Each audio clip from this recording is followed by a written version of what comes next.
सरकारी स्कूल में तो एक तो सही ढंग से पढ़ाई नहीं होता है, क्योंकि एक सरकारी स्कूल का शायद आपको कम से कम वेतन जो 24-25 हज़ार से कम किसी का भी नहीं है और लाख से ऊपर भी है। जब कभी लेकिन देखो शिक्षक का बच्चा के स्कूल में पढ़ाई किया है। सबसे छोटा हमारे यहाँ वार्ड पंच होता है, वहाँ से लेकर के मुखिया, सरपंच, जिला परिषद हो, चाहे एमएलए हो, एमपी हो, कोई मंत्री, कभी वहाँ झांकने को नहीं जाता, देखने को नहीं। खुद बच्चा आपके सामने 25-50-10 बच्चा पढ़ रहा है और उसके सामने सिगरेट पीजिएगा, तमाकू खाइएगा, तो बच्चे का नज़र कहाँ रहेगा। 4-4 दिन 5-5 दिन स्कूल नहीं जाता है, सब सेटिंग रहता है टीचर का, तो पढ़ाएगा क्या वो, रिश्ते कहाँ जाता है। कभी शिक्षा मंत्री के कोई स्कूल का दौरा किया है? नमस्कार, मैं संतोष कुमार और आप देख रहे हैं नेशनल न्यूज हंट। आज हमारे बीच में बातचीत करने के लिए मौजूद हैं फुलपरास विधानसभा के पूर्व प्रत्याशी और दुर्गा माता मंदिर रामनगर के संस्थापक विजय कुमार यादव जी। जैसे कि सभी को मालूम है कि सोशल मीडिया पे काफ़ी एक्टिव रहते हैं विजय जी, और विधानसभा क्षेत्र फुलपरास से चुनाव 2020 में ये लड़ चुके हैं, और जब से चुनाव लड़े हैं तब से अभी तक हमेशा इस विधानसभा क्षेत्र पर हमेशा इनका निगाहें रहता है। तमाम समस्याओं और जो भी गतिविधि विधानसभा के अंदर राजनीतिक या सामाजिक गतिविधि होती है उसमें इसका नज़र हमेशा रहता है, और हमेशा सामाजिक मुद्दे को जो है सोशल मीडिया के माध्यम से, प्रिंट मीडिया और इलेक्ट्रॉनिक मीडिया के माध्यम से उठाते रहते हैं। तो इन्हीं मुद्दे पर समस्या, यानी कि फुलपरास विधानसभा में जो समस्याएं हैं जिसको लेकर के हमेशा ये एक्टिव रहते हैं और समस्या को उठाते रहते हैं, इसी मुद्दे पर हम इनसे बातचीत करेंगे। इनसे हम जानना चाहेंगे जो फुलपरास विधानसभा के अंदर सबसे बड़ी समस्याएं क्या है, उसका समाधान का रास्ते क्या, उसके जिम्मेदार कौन है। तो सबसे पहले विजय जी, आपको नेशनल न्यूज हंट चैनल पर स्वागत है। संतोष जी, सबसे पहले तो मैं आपको धन्यवाद दूंगा जो यहाँ नेशनल न्यूज हंट चैनल आप यहाँ तक हमारे पास आए, देर आए दुरुस्त आए, सही समय पे आए और समाज की अच्छे देखते रहता हूँ। मैं भी बहुत ज़मीन से जुड़ करके आप हर एक मुद्दे पर उठाते रहते, निडर हो करके, जो बहुत ऐसे मीडिया वाले जो नहीं ज़मीन से जुड़ते, समाज में दूर दराज से देखते, किसी का बैट चोरी कर लेते हैं या किसी तरह भी, लेकिन हर एक घर मोहल्ले हर एक जगह पहुँचते मुझे बहुत खुशी होता है। जो हमारे समाज में इस तरह से मेहनत करने वाले आदमी है और समाज को जागरूक हमेशा टाइम टू टाइम करते रहता है, तो मुझे बहुत प्रशंसा होता है कि चलो हमारे समाज में और हमारे खास करके गांव का भी है आप, तो बहुत खुशी होता है। तो जहाँ भी जा रहे हैं, जो हमको भी लगता है, मैंने बोलते हैं नहीं संतोष जी आपका बहुत अच्छा मेहनत कर रहे हैं, बहुत अच्छे हैं जी। अच्छा, पहला क्वेश्चन यही है कि आप मुंबई में रहते हुए और मुंबई से जब यहाँ पे आते हैं तो हमेशा फुलपरास विधानसभा में दौरा रहता है, और जब मुंबई में होते तो वहाँ से भी जो है एकदम निगाहें जो है आपका जो है फुलपरास विधानसभा के अंदर ही रहता है, और तमाम जो यहाँ के जो समस्या, चाहे कोई भी समस्याएं हैं, उसको जो है आप प्रिंट मीडिया, इलेक्ट्रॉनिक मीडिया और सोशल मीडिया के माध्यम से उठाते रहते हैं। तो आपको क्या लगता है यहाँ पे सबसे बड़ी समस्या क्या है फुलपरास विधानसभा के अंदर? सबसे पहले मैं एक बार फिर से आपको नेशनल न्यूज हंट को मैं धन्यवाद दूंगा जो आप आए, अच्छा क्वेश्चन किए। जो आप मुंबई से भी रहते हैं तो निगाहें क्षेत्र पे रहता है, समाज पे रहता है। तो देखिए, मेरा जन्मभूमि है ये हमारा जन्मभूमि है, और जो मुंबई बोले हमारा कर्म भूमि है। जो हम मेहनत मजदूरी जिस प्रकार से भी कर करके फिर भी हमारे निगाहें है। जो आदमी, बहुत लोग आजकल के टाइम ये सोचते हैं यार चलो गांव समाज में क्या, बूढ़ा पुराना छोड़ो, दिल्ली मुंबई कलकत्ता में बस जाता है, उनको वहीं का जो भी अच्छा लगता है। हम चाहते हैं कि इसी तरह हम सब लोग सोचेंगे तो हमारा समाज हमेशा के लिए नीचे ही रहेगा, ऊपर कभी नहीं आ सकता है, यानी विकास नहीं होगा, उत्थान कभी नहीं हो सकता है। तो हम लोग को कुछ अलग से सोचना होगा। अगर गौर भगवान ने अगर हमें कुछ दिया है समाज को करने के लिए, तो हमको लगता है मिल करके हम लोगों को करना चाहिए। अगर हम नहीं करेंगे तो कौन रहेगा गांव समाज में? गलती आदमी रहेगा जो कभी आगे नहीं बढ़ने देगा। तो सबसे बड़ी समस्याएं क्या है आपको? देखिए, सबसे पहली जो बड़ी समस्या बोले हमारे समाज में शिक्षा व्यवस्था है, तो बहुत लच्चर हालत है, बहुत खास्ता है, इस तरह से है। अब इसमें कारण पूछिएगा तो हम बता देंगे आपको। क्या कारण क्या है ये बताइए। तो कारण जो है यहाँ पे शिक्षा व्यवस्था में, देखिए सरकारी स्कूल में तो एक तो सही ढंग से पढ़ाई नहीं होता है, और यही कारण है कि जो भी थोड़ा 2 पैसे अच्छे कमाने वाले हैं जो है, तो वो लोग अपने बच्चे को प्राइवेट स्कूल में या हॉस्टल में कहीं पे क्यों, क्या करेगा, मजबूरी है मजबूरी है उनको। क्योंकि एक सरकारी स्कूल का शायद आपको भी होगा जो कम से कम वेतन जो 24-25 हज़ार से कम किसी का भी नहीं है और लाख से ऊपर भी है। जब वो इंसान को लाख रुपये मिलने के बाद भी कभी, लेकिन देखो शिक्षक का बच्चा के स्कूल में पढ़ाई किया है नहीं किया, क्यों नहीं किया? जब उनका तो नहीं देखा गया है। क्यों? जब उनको खुद के ऊपर भरोसा नहीं कि मेरा बच्चा यहाँ से सही शिक्षा शिक्षा यहाँ से प्राप्त करेगा तो दूसरे बच्चे को क्या देगा ज्ञान वो? बिल्कुल सही बात है। तो कहावत है जो एक जवान बोलते हैं ना, गरीब को गरीब ही रहने दो। तो वही हालत समस्या यहाँ पे। तो हमारे नज़र में ये है कि उनकी जो है सैलरी बाई 50। एक और भी बता रहे हैं हम आपको, वहाँ पे जाइए कोई भी स्कूल में 40-50 आदमी बच्चे दिखाता है, मुश्किल से जब जी रजिस्टर पे अटेंडेंस की बात जो, हाँ अटेंडेंस जो होता है जो गवर्नमेंट जो रजिस्टर है जो अटेंडेंस वाला, वहाँ पे 60, 70, 40, 50 यानी 50-60% को दिखाते नहीं, दिखाना है जी। लेकिन जेनुअन में जाए तो वहाँ 10 बच्चा नहीं पढ़ता है जी। तो इसका जिम्मेदार क्या सिर्फ मास्टर है या गार्जियन है, क्या है? नहीं, इसका गार्जियन के साथ साथ जो है गार्जियन भी है। गार्जियन क्यों है इसके लिए मैं बोलूँगा कि जब ऐसा समय आता है, चाहे SDO हो, BDO हो, CO हो, जो कुछ सामाजिक कार्य करता है, जैसे आपके जैसे मीडिया पत्रकार जो भी जाते हैं वहाँ पे जो करने के, उससे उनको किसी न कोई ऐसा जानकार रहता है, इन्फॉर्म कर देता है जो फलाना आने वाला है वहाँ पे, ये सर आने वाला है। तो वहाँ क्या होता है, जो घर वाले को हो सकता है किसी बच्चे को या घर वाले को 50-100 रुपया दे करके जिस दिन आने वाले उससे पहले बच्चे वहाँ पे दिखा दिया जाता है, देखिए बच्चा है बिल्कुल बिल्कुल जो है।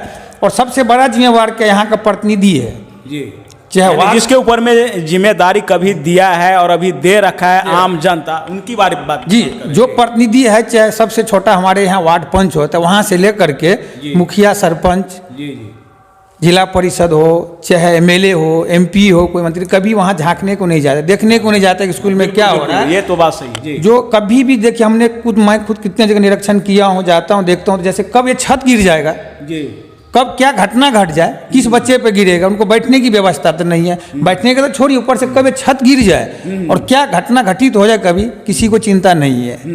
और वहाँ जो फंड हम देखते हैं, सब जगह से फंड आता है, उठा लिया जाता है उसके नाम पे। खाने के मामले में 10 बच्चे को खाना खिलाता है, 50-60 को दिखा करके अनाज जो है, जो भी चाहे हेड मास्टर हो या चाहे वहाँ पे और भी शिक्षक है, मिली भगत हो करके बांट कर लिया जाता है जी। यानी जो मिड डे मील का जो अनाज है उसकी बात, मिड डे मील के जो अनाज है जो भी सरकार के तरफ से उनको मिल रहा है, पैसे ही है जो भी मान लीजिए उनको अकाउंट में दिया जाता है। जब वहाँ बच्चे 10 ठो है तो 50 आदमी का पैसा कहाँ बट गया जी? कहाँ बट गया, ये तो सही बात। हमको तो छोटे छोटे से चीज़ से पकड़ना, तो नीचे से ऊपर जाएंगे। जो हम बच्चे भेज रहे हैं तो ABCD या OA या 1-2 से ही आगे बढ़ेगा। बिल्कुल बिल्कुल। डायरेक्टे बोलिएगा Z पढ़ लेगा, नहीं ना होगा। नहीं। बाकी का पहाड़ा सब कहाँ छोड़ दीजिएगा? जी सही बात है। सही बात है। तो वही चीज़ है। तो अब मान लीजिए वहाँ पे पैसा 10 ठो है और वहाँ पे 50-60 का पैसा जा रहा है, क्यों? अटेंड तो यहाँ पे है, अभी उसमें भी हो सकता है मिली भगत। चलो 1000 रुपया अगर दे रहे हैं, मान लीजिए छोटा सा एग्जाम्पल के तौर पे, उदाहरण के हम बता रहे हैं, 1000 या 2000 दिए तो वहाँ भी सेटिंग होता है। जी। अभी गरीब गुर्जा आदमी और क्या करेगा, वो ज़्यादा करेंगे तो उसके ऊपर ही दबाव डालता है। कोई गुंडा बदमाशी करता है, जैसे मीडिया वाला, आप लोगों को भी देखता हूँ मैं कई जगह जब आते हैं तो मीडिया वाले के ऊपर ही अटैक हो जाता है जी। गाली गलौज हाथापाई करने लग जाता है, गाली गलौज तक उतर जाता है, धमकाने लग जाता है जी। जो हम ये कर देंगे वो कर देंगे। तो हमारे हिसाब से सरकार जो है इसके ऊपर बहुत निकम्मा साबित हुआ है। बहुत बढ़िया इनके ऊपर जो है मंथन करने की बहुत गहराई से, क्योंकि शिक्षा यानी शिक्षा एजुकेशन ही हमारे देश को, हमारे राज्य को, समाज को आगे बढ़ा सकता है। जो पढ़े लिखे रहेंगे वही समझेगा, अनपढ़ तो समझ नहीं पाएगा। और सरकारी विद्यालय में देखा जाता है कि ज़्यादातर जो मजदूर है, गरीब के बच्चे पढ़ा करते हैं। जिसके पास पैसा है वो तो भैया दिल्ली, मुंबई, महाराष्ट्र, पता नहीं कहाँ पढ़ाते हैं। तो यही बात है। तो देखिए, हम तो अब पहले ही लाइन में बोल दिए थे आपको, जो शिक्षक है यानी 24-25 हज़ार से लेकर लाखों तक का सैलरी मिल रहा है, उनका भी बच्चा वो स्कूल में नहीं है। उसका बच्चा सरकारी स्कूल में नहीं है, वो कहीं और जगह जी। वो क्यों और जगह क्यों पढ़ा रहा है? वही शिक्षा का कमी होगा। और कई ये भी देखा हूँ मैंने, किसी का बच्चा मुंबई, दिल्ली, कलकत्ता है, एक सरकारी फायदा टीचर भी लेने के लिए, कोई गरीब गुर्जा घर वाले भी लेने के लिए, बच्चे के सरकारी स्कूल में भी नाम है, प्राइवेट में पर बच्चा वहाँ नहीं है, फिर भी अटेंड उसका चालू है अटेंडेंस। अच्छा, तो ये जो व्यवस्थाएं हैं, जो समस्याएं मैं बता रहा हूँ कि समस्याएं हैं ये शिक्षा व्यवस्था में, तो ये समस्या का समाधान कैसे सुधरेंगे, इस पर थोड़ा सा आप बताइए। देखिए इस पे कैसे सुधरेंगे, बहुत अच्छा आपने क्वेश्चन किया, इसका आंसर मैं दूंगा आपको। ये जो है देखिए सरकार को जो है ना इसके ऊपर बहुत सख्त कार्रवाई, कानूनी कार्रवाई के हिसाब से करना होगा। क्यों यहाँ देखिए भ्रष्ट बोले तो यहाँ ऊपर तक है, ऊपर से लेकर नीचे तक है। और जब तक हमारे समाज में इस तरह के लोग रहेंगे कभी काम नहीं आप नहीं होगा, कभी कामयाब नहीं हो सकता है, न होगा। आज जो प्राइवेटाइजेशन बोलते हैं सब चिल्लाते हैं, जो मोदी जी ये कर दिए, फलाना वो कर दिए। क्यों प्राइवेटाइजेशन क्यों कर, मजबूर आप लोग करे करने के लिए। क्योंकि गवर्नमेंट का आप सोचते हैं नौकरी होगी, हम सही ढंग से काम नहीं करते हैं। जाइए कई जगह देखिए, हम लोगों ने आप लोगों के माध्यम से ही देखता हूँ, जो एक पर टेबल पे कुर्सी पे नशा खुद करते, बोलते हैं नशा मुक्त कराएंगे हम टीचर से लेकर के, खुद बच्चा आपके सामने 25, 50, 10 बच्चा पढ़ रहा है और उसके सामने सिगरेट पीजिएगा, तम्बाकू खाइएगा, तो बच्चे का नजर कहाँ रहेगा? यही सीखेंगे, वही सीखेंगे। जब हमारा गुरु जी वो कर रहा था हम भी ना करेंगे भाई, कैसा कभी ट्राई करेगा, ट्राई करते करते हो जाएगा। बिल्कुल। अच्छा, कई स्कूलों में जो है मैं भी गया हूँ, तो वहाँ पे टीचर का कहना था इस मामले को लेकर के, जो इसका जिम्मेदार हम लोग इसलिए जो है पढ़ाने में थोड़ा सा ये हो जाते हैं कि सरकार ने इतनी जिम्मेदारी हम लोगों को दे रखा है, कभी जानवर का गिनती करो, कभी आदमी का गिनती करो, कभी पेड़ का गिनती करो, कभी फलना, यानी कि उससे क्या होता है कि हम लोग जो है समुचित टाइम नहीं दे पाते हैं। क्या उसका ये कहना जायज़ है, सही है, क्या है? देखिए ये चीज़ के लिए भी उनका भी गलती नहीं है, सरकार जिसमें सरकार का पूरा 100+ का मैं जिम्मेवार मानूंगा। क्योंकि ठीक उनको शिक्षा के लिए आप है तो शिक्षा ही पे ध्यान देना चाहिए। उस पर अगर नहीं कर रहा है तो आप इस तरह से एक नियम या कानून बनाइए, अगर जो भी चीज़ पकड़ा गया जो नहीं है तो जो भी आप सज़ा देना इस तरह की सज़ा दीजिए, दूसरा करने की हिम्मत न करे। जैसे यहाँ पे देख लेते हैं 4-4 दिन 5-5 दिन स्कूल नहीं जाता है, सब सेटिंग रहता है टीचर का, तो पढ़ाएगा क्या वो? रिश्तेदारी में यहाँ अलग बलग जो में घूमते रहता है, हाँ? और जो है उसका अटेंड देखिए तो पूरा हफ्ता का रहेगा, पूरा हफ्ता का रहेगा, लेकिन है वो छुट्टी पे, और है वो छुट्टी पे। बिल्कुल सही मुद्दा उठाया। और कभी ये भी हो जाता है, जो मान लीजिए गए तो आज सर, हाँ सर हम थोड़ा गए थे, बीमार हो गए थे, वो दवा दिलाने गए बच्चे को, और जब तक अगर नहीं आए वो तो आकर के आजकल जब मान हमने थंब यानी अंगूठा दिए हैं, कई जगह स्कूलों में हो गया जो देने के लिए, तो टाइम पे भी टाइम लगा दिए और आ गए, भैया तुम संभालो हम जा रहे हैं। बिल्कुल। तो कहाँ से शिक्षा मिलेगा? क्या ज्ञान मिलेगा बच्चे को? सही बात, सही बात है। अच्छा, एक चीज़ लास्ट में मैं पूछना चाहूँगा, जो विजय जी अब जो जैसे कि इस समस्या को आप देख रहे हैं, तो क्या आपका दौरा अब जो है, यानी कि आप धार्मिक कार्यक्रमों में, उसके बाद जो सामाजिक कार्यक्रम होता है उसमें आप जरूर जाते हैं, तो आपका अब जो है अगला जो है टारगेट रहेगा कि स्कूल में भी हम कभी जाए, ऐसा है आपके दिमाग में?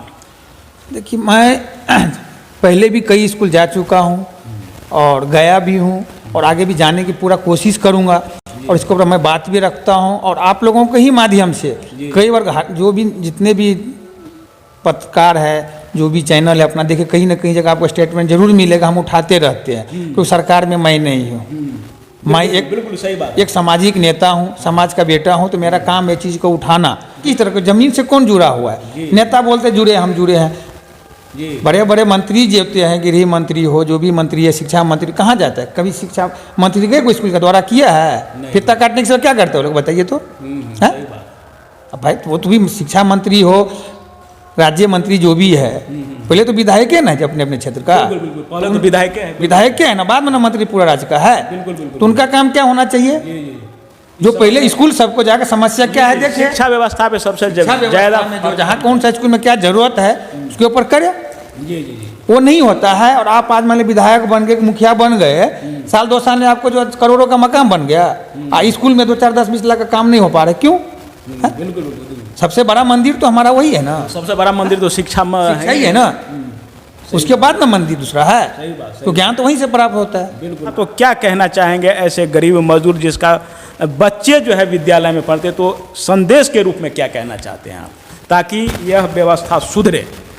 देखिए सबसे पहले तो मैं कहना चाहूँगा, प्रतिनिधि ध्यान नहीं दे रहा है, तो हमारी जो जनता जनार्दन है, जिसके गांव में जो एरिया में जहाँ भी जो स्कूल है, तो मैं जो अगर मेरा जो अधिकार, लेकिन मैं जो कहाँ तक जगाने की, उनको उठाने की कोशिश कर रहा हूँ, जो आप लोग भी आवाज़ उठाइए, किसी से डरने की नहीं ज़रूरत है, क्योंकि आपका अधिकार है वो।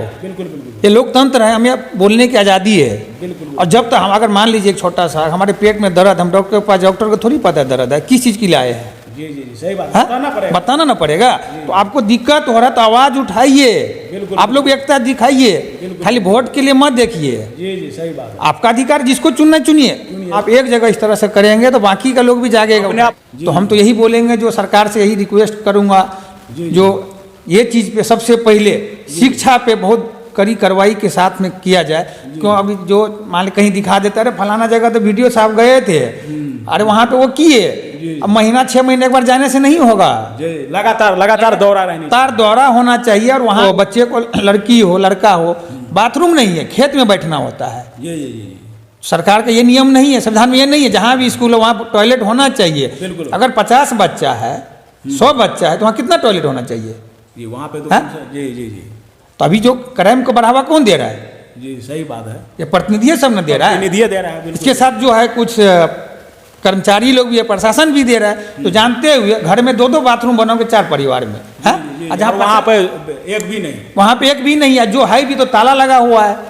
सही बात। उसमें जाइए तो धान चावल लगा, गोबर रखा हुआ है? आज जो पंडित जी को हम पूजा कराने को बुलाते हैं तो पढ़े लिखे तो ही ना, मत पढ़े लिखे है तभी तो। सबसे पहले कहाँ जाना होगा? स्कूले ना जाना होगा उसको? सही बात, सही बात। कि मंदिर में जाकर तो नहीं ना पढ़ लेगा वो? नहीं, सही बात। तो हमारे सबसे पहला प्रथम स्थान इसी को दिया था। शिक्षा के क्षेत्र में बहुत जरूरी, अच्छे से सुधार करने के लिए आजकल देख, तो इसके सिस्टम को सुधारना बहुत जरूरी है, तो ही हमारा बिहार आगे जाएगा। तो बिहार एकदम दिनों दिन खस्ता हालत होते जा रहा है, बिल्कुल एकदम ही बुरा हालत हो रहा है। क्योंकि हम लोग रहते हैं, हमको भी शर्म आता है, जहाँ भी जाते हैं बिहार के माने बुरा ही होता है, गालियाँ देते हैं लोग। जहाँ भी देखे होंगे आप, एग्जाम के टाइम में भी सबसे ज़्यादा धांधली चिट्ठी यहीं पे निकलता है, मोबाइल से। तो कहाँ से आता है भाई? एग्जाम में बैठने के लिए चिट्ठी दे देगा तो वो दे देगा, कोई कार्रवाई नहीं, पास हो जाता है। तो सभी कुछ में कौन, किसका गलती, किसका? सरकारें का है। सरकार जब चाहे सभी कुछ को वो कर सकता है। जी, सही बात है। तो मैं आपके माध्यम से यही कहना चाहूँगा, जो सरकार को इसके ऊपर बहुत ज़रूरी है ध्यान देना। उसके साथ साथ हम ही लोग तो हम जो हमसे हो रहा है, और आप लोग को भी इतना ही मैं बोलूँगा, कोई भी आदमी रे डरा है तो हमको उसे डरना नहीं है। धमका है तो भाई जो अपना काम है समाज के लिए जीना है, समाज के लिए मरना है। बिल्कुल जी। तो ये थे विजय कुमार यादव जी, बहुत दमदार तरीके से और अच्छी तरीके से जो है शिक्षा व्यवस्था पे जो है अपनी बात को रखा है। और अगली बार भी हम बाद में भी बात करेंगे दूसरे मुद्दे को लेकर के। तो इसी के साथ मैं Santosh Kumar, national news hunt, Bihar.